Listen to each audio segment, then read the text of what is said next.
Hello one and all, and welcome to Genshin Lore, where we deep dive into the intricate lore of beautiful Teyvat. I'm Wigan, and today we're talking about the Bloodstained Knight from the Bloodstained Chivalry artifact set.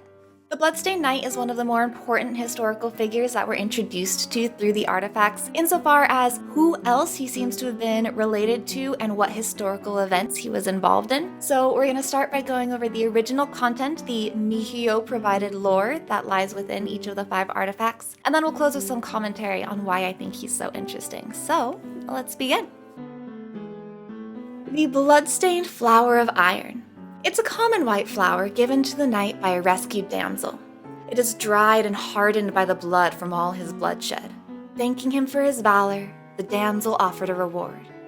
He turned down all she gave, save for a pure white flower. For a knight, chivalry is its own reward. This flower shall be my medal, and that is all I need. He wore the flower upon his heart. Like his armor, it was stained as black as a winter's night, and like his heart, it was hardened like a tempered blade. The Bloodstained Chevalier's Goblet. Originally an exquisite silver goblet with gold engravings depicting the feats of a chivalrous knight. But blood and smoke have stained the cup beyond recognition. Covered in blood, the knight who'd slayed demons returned from the scourged battlefield, only to find that those awaiting his rescue were nowhere to be found among the burning, collapsed houses. Defeated, the Bloodstained Knight took the smoke-blackened goblet and vowed to rid the world of monsters, of poverty, and of evil. The Bloodstained Black Plume. One of the countless raven feathers stuck to the Bloodstained Knight, for where there is blood, ravens shall follow. In the end, the Bloodstained Knight could no longer tell whether the blood that stained him was his own or that of his enemies. Eventually, on his long journey filled with bloodshed, he came to a realization. His so-called path of chivalry had turned him from the white knight he used to be into the monster he had now become. His only followers were the ravens, drawn to the bloodshed he left in his wake. The Bloodstained Iron Mask. A luxurious platinum mask that once belonged to a knight of noble birth. The dark stains of dry blood are now a permanent part of its appearance. As the Bloodstained Knight reached out to help a person in need after slaying the monster, the way she cowered in fear made the knight realize he was now a monster himself, tainted by the blood and cruelty of his drawn-out war. Shield me from the eyes of those I vowed to protect, and shield them from the horrors I am bound to effect. The Bloodstained Final Hour. Deep in the abyss where celestial bodies cast no light, the Bloodstained Knight kept this timepiece, though time had lost all meaning. At an end was the Bloodstained Knight's story, where he realized there was no place for him on this earth. He ventured into the fallen ancient kingdom and died in battle in the monster's lair. At the bottom of the world, he learned the origin of the monsters that had destroyed the ancient kingdom.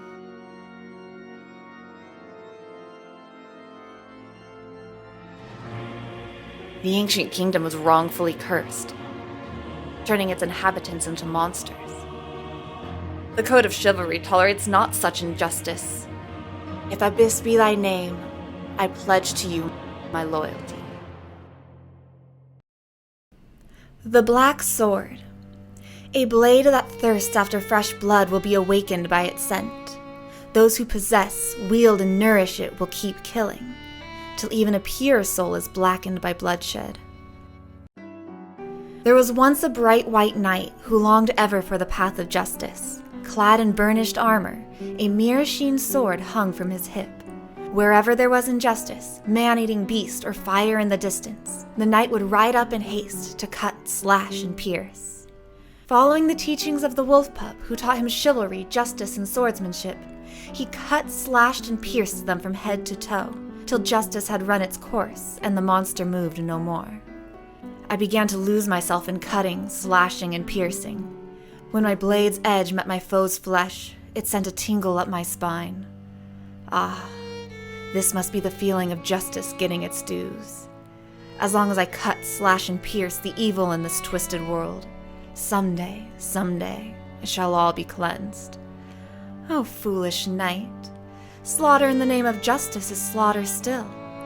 Nay, slaughter in the name of justice is justice. cut, slash, pierce. Thus you will see justice done. Though the white flowers the maidens offer you should be bloodied black, though your sword should no longer gleam bright, though your fair countenance should turn hideous, and you should be forced to don an iron mask.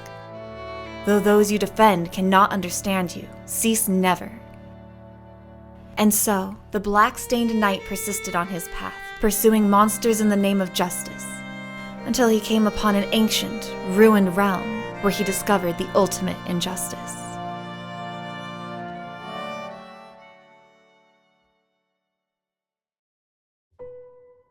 The Bloodstained Knight began as a white knight whose sole pursuit was chivalry. His story is reminiscent of the Crimson Witch, in that he returned home from the battlefield to find his land in ruins, and his response to the destruction of everything he'd ever held dear was to pledge himself to killing the monsters. That single-minded dedication to righteous slaughter left him so blood-stained that he could no longer be recognized as a knight in shining armor. And in the course of his warpath, he became so terrifying that even those he saved looked at him in fear. That realization led him to wear an iron mask to hide his face. Eventually, the knight realized that there was no place left for him in this world and went willingly into the abyss. There he learned about the ultimate injustice done unto Khaenri'ah, allied himself with the abyss, and died, though not necessarily in that order. The text says first that he died in the monster's lair, and then that at the bottom of the world he learned the origin of the monsters that destroyed the ancient kingdom. Either the sentence ordering was an artistic choice or his ghost fights for the abyss, and I'd say it's obviously the former, except that we know that there are souls and ghosts in Genshin, and the abyss is the in-universe version of hell, so maybe he did end up there after death? There's a pattern of historical figures having an artifact said about their life and a canonical weapon. In some cases, like a certain gentleman named Parzival, they have nearly an entire weapon set, and others have multiple artifacts, but our Bloodstained Knight follows the standard format of one artifact set and one weapon. However, that's not to say he's too unimportant to deviate from the base case. His set and weapon just do hella work because there are a few points of note to this fallen white knight. First, Bloodstained Chivalry was one of the originators of the theory that Khaenri'ah was a nation sent to the abyss and that the citizens had been turned into monsters. Dane confirmed this in the We Will Be Reunited quest in 1.4, but it had lived as a theory for months before that due to the quotes in the Goblet about a wrongfully cursed kingdom whose inhabitants had been turned into monsters. Those same lines also headed the idea that Celestia is actually bad and that the Fatui and the Abyss, presented to us as primary antagonists, have the right idea. Both organizations exhibit villainous behavior, but perhaps in order to bring down evil Celestia, you have to become just as monstrous as Celestia itself. We see a little bit of that too in Child's commentary on the Tsaritsa, that she actually has a gentle soul that she has had to harden in order to wage war on the world to bring peace.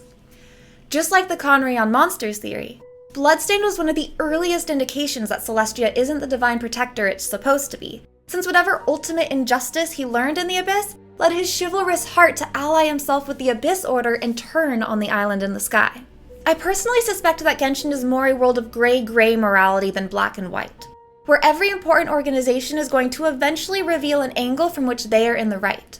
Instead of clear villains and heroes, we'll have a bunch of people fighting for a cause they think is just. The Bloodstained Knight gives us one of those sides, because his entire premise is a chivalrous man who pursued justice to such an extreme that he became indiscernible from the monsters he swore to kill, and in his eyes, Celestia is even worse than the Abyss. Moving on from core theories, let's put the Bloodstained Knight into context. For a long time, I accepted his story as independent. Happened sometime after the Cataclysm, naturally, but that could have been any time between 500 years ago and now. However, we can piece together his relationship to some other people discussed in artifacts, giving him a place and time.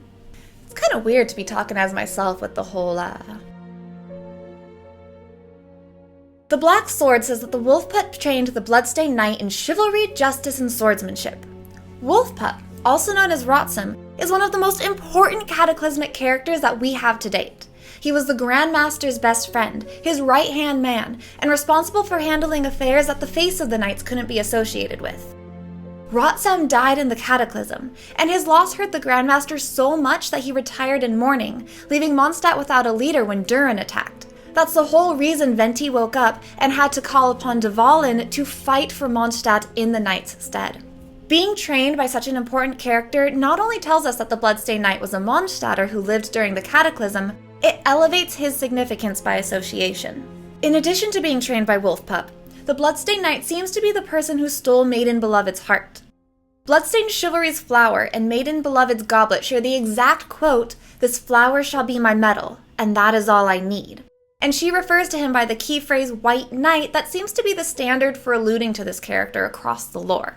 The Maiden doesn't have other relationships the way that Wolf Pup does, though I did consider that Maiden Beloved may have become the Crimson Witch.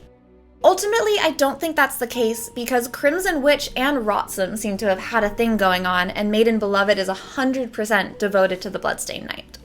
My last comment on the Bloodstained Knight is highly speculative, so do not quote me on this. But it is possible that his name is Roland. I strongly suspect that Elegy of the End is told from the perspective of Wolf Pup, and his dying thought is at least Arundelen and Roland are all right. When the maiden who loves to sing returns, this calamity should have blown over. Rotsam's stories mention 3 people: Arundelen, the maiden who loves to sing, and the White Knight he trained. His dying thought also mentions 3 people, which would make Roland the Bloodstained Knight. But it's also entirely possible that future lore will explain who this Roland is, so I'm holding that connection as simply a possibility and nothing more. These details about the Bloodstained Knight amount to implications that he was significant to the Cataclysm and overall story of Teyvat. I'm still piecing together the entirety of that story, and I'm sure we'll keep learning more as Michiyo drops new hints about the Cataclysm. So expect future episodes talking about Arundelen, Rotsam, and the Maiden. In the meantime, have a wild crack theory.